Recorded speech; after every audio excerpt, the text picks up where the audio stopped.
one of the things that you can, I think this heightens the meaning in your life, is to try to do difficult things, right? Aim high. Don't aim so damn high you can't manage it, and make sure you break down your aims into reasonably attainable sub-goals, but you want to aim high, and then you want to see how hyper efficient you can get. That's a great thing to do in your early 20s, is to see, okay, like discipline yourself. You think, okay, how much work can I do if I load myself right to the maximum? How far can I work? How hard can I work until I exhaust myself? And then you back off, obviously, because the optimal amount of working, productive engagement, let's say, is that which is sustainable across decades. So you have to learn that, but you don't learn that without stretching yourself to your limits to begin with. And if your life isn't everything it could be, and if you're suffering from an excess of meaninglessness, well, it means you're not oriented in the world of chaos and order properly. It's like you could learn to discipline yourself. Figure out what it is that you need to do and that you want to do, and then see how efficient you can get. Because one of the things that's quite fun is to figure out, if you have a task, I always tell my graduate students this if they're doing an experiment too.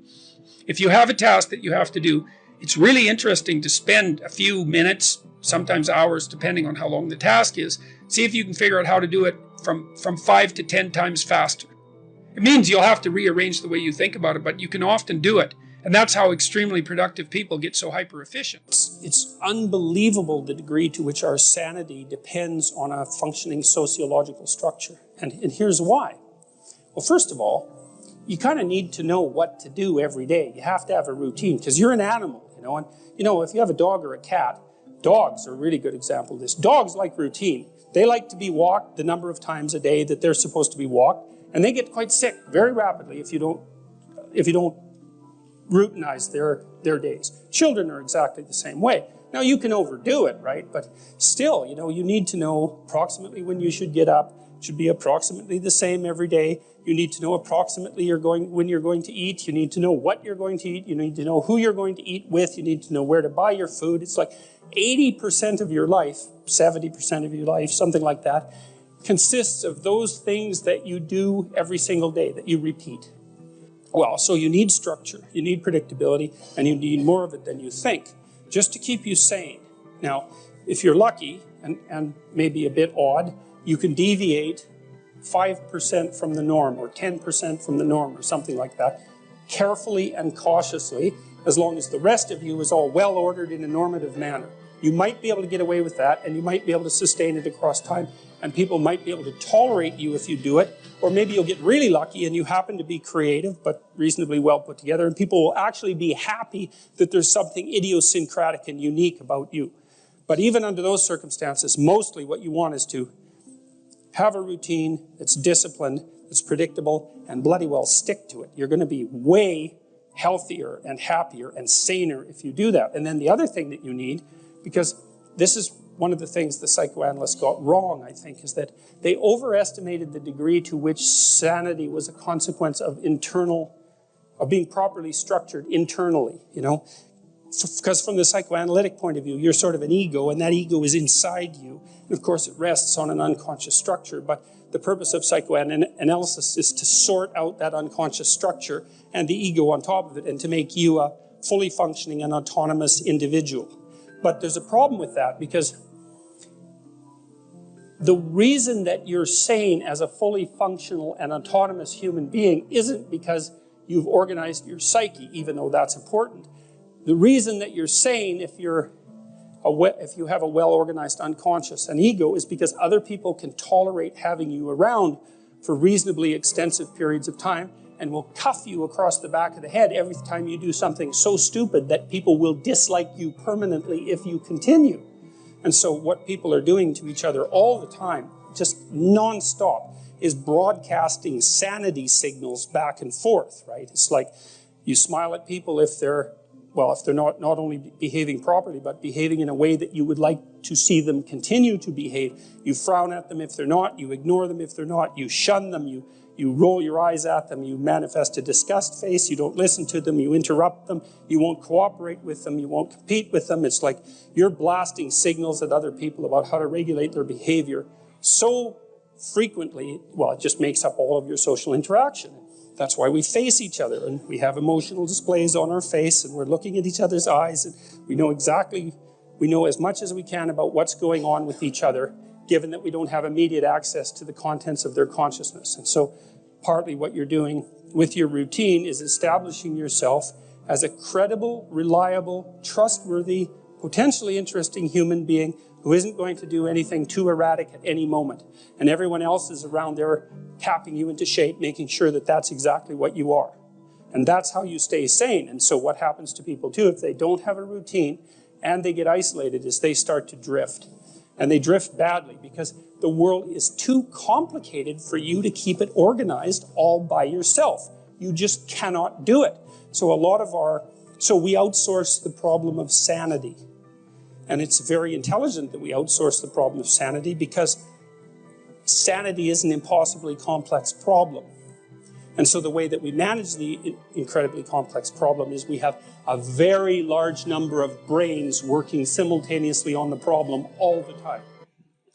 You know, let's say I was dealing with a client, and maybe that was somebody who, say a man, 35 years old, he still lived at home. So he was too dependent. His room is a complete bloody catastrophe.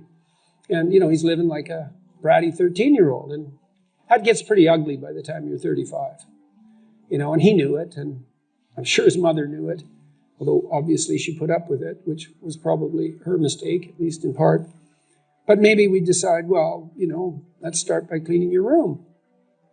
And so as a cognitive behavioral psychologist, you engage in a process called collaborative empiricism. And that's partly to solve the problem that you described as, well, how do we know we set the right goal?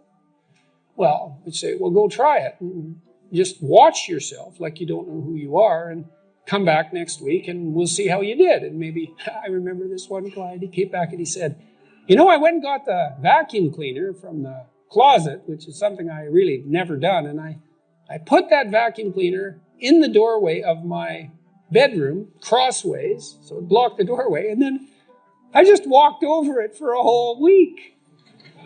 And look, he was completely nonplussed at his own intransigence. And look what he did, eh? He was so resentful and so angry that he, instead of vacuuming his damn bedroom like he planned, he just stuck the vacuum in his own way and then martyred himself over it every day for a week. It's like, okay then, we're starting to get somewhere with the whole you living at home thing here. And so, well, that was too high a goal for him. And you say, well, how do you know that? It's like, well, he didn't do it, did he? So then what you do practically is you say, well, how about you bring that vacuum cleaner into your room this week, and that's your whole assignment. And just watch what happens when you bring it in. Watch the fantasies that flicker in the back of your mind as you live out your resentment at your therapist for daring to make you bring that vacuum across the threshold of your bedroom. And so if people catch those fantasies, whew, that's quite the bloody nightmare and quite the revelation to themselves, I can tell you, because you have to be one angry person to put a vacuum cleaner in your doorway and walk over it every day for a week. And so then we'd get somewhere. It's like, okay, now we're getting to the bottom of things. You know, but maybe the next week he'd come back, well, with the fantasies at hand and rather shocked as a consequence, but the vacuum cleaner was then in his room. And so he broke the threshold there, you know, and then maybe all he could do was sort out a drawer or half a drawer, something like that. So what you do is, you know, you pick a target that you think is probably reasonable, and you can negotiate that with yourself. You cite a tired brain, foggy thinking, as the reason to stop answering questions or giving a talk. How do you combat this while working or writing daily? Well, I eat a big breakfast relatively soon on waking. That really helps. If any of you out there are anxious, and many of you no doubt are, there'll be a large number of you who are anxious and don't eat breakfast. And there'll be a whole bunch of you out there who think, well, I don't eat breakfast. It isn't necessary. It's like, that's wrong. It's necessary. You fasted all night. If you load yourself cognitively or physiologically in the morning, your brain, stressed, will encourage your body to produce insulin. It will take all the blood sugar out of your blood, and then you're done for the day. And then you'll be anxious. And a lot of the rest of you too, you'll find if you're anxious, try this. It's really, really interesting experiment. The next time you're anxious, go eat something. Eat some protein and fat would be best. You could have cheese and crackers. I'm not a big fan of carbohydrates, but whatever. Eat whatever you're willing to eat, but make it solid. Don't eat a peanut butter, or don't eat a chocolate bar or something sweet. Eat something substantial. A piece of meat, a piece of cheese, some peanut butter, something like that. And then wait 10 minutes and see if you're less anxious. And try that for like 2 weeks. Every time you get anxious, eat something. Because then you can find out if your anxiety is linked to low blood sugar. And it's very likely that it is, especially if you also get irritable and foggy in your thinking. And the best way to treat that, as far as I've been able to tell, and there's a decent literature on this, is to make sure that you eat a big breakfast. And you might say, well, I'm not hungry in the morning. It's like, who the hell cares if you're hungry? I didn't say enjoy your breakfast. I said eat it. That's not the same thing. You know, there's lots of things that you need to do that you don't enjoy to begin with. You'll get hungry in 6 months and then you'll start to enjoy it. So that's a massive difference. I take small naps quite frequently. If I'm wiped out, you know, I'll go have a nap for 10 minutes or 15 minutes. And then that helps quite a lot. I try to wake up on a fairly regular schedule. That's another thing I would really recommend for people whose lives are in disarray and who are anxious. Try to fix your wake time. Going when you sleep, that's not so important. So you can still, you know, stay up late and have fun and all that. But getting up in the morning is really helpful. So, you know, and you also have to figure out how much you can work or write. I can't write for more than about my sustainable maximum for writing is 3 hours a day. And if I push it past that, then, especially if I'm editing, I make mistakes when I'm editing, so that's counterproductive, and I can't sustain it across time.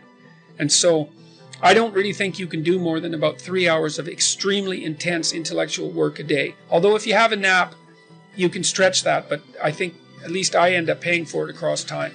So nap, make sure you eat, and make sure that you get enough sleep. So that's how I combat it and try to make myself hyper efficient.